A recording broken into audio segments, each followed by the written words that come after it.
Hey guys, a lot of women have been coming to me recently talking about tight hips. And I want to talk about the possibility that the hips aren't tight, but they might in fact actually be weak and need to be strengthened. A weak hip can present as tight.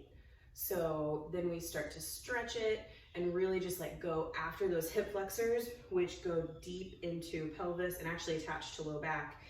So as we're attacking those with stretches, we get a little bit of temporary relief, maybe for like an hour or so, but then all of a sudden it comes back and it's possibly even worse.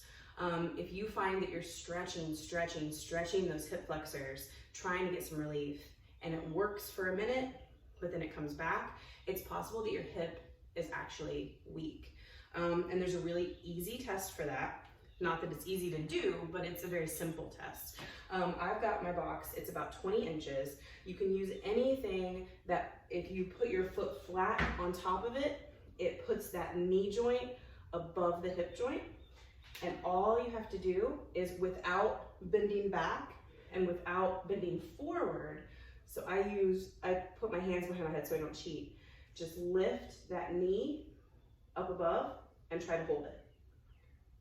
If you can hold it for like 5 to 10 seconds, you're good, hip flexors are strong. If instead you're like, it won't budge, it feels like it's glued to the surface, or it comes up and you have to kind of like dynamically bring it up, then it's possible that hip is weak. So we need to work on strengthening it. The reason that it's so important to figure out, is it weak or is it tight, is because the attack is very, very different.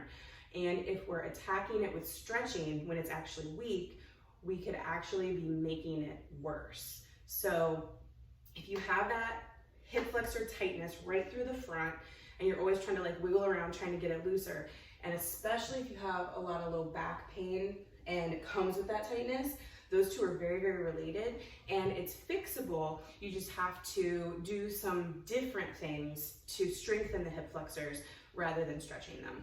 So do that test, it takes just a second, and let me know if you pass the test and hip flexors are really strong, and or if the knee won't come up and can't stay up, then you need to strengthen it.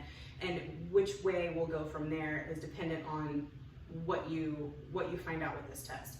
So there'll be very different modes of attack, actually kind of opposite modes of attack. So once you get this down, then we'll figure out how to either get that tightness fixed or get the weakness fixed.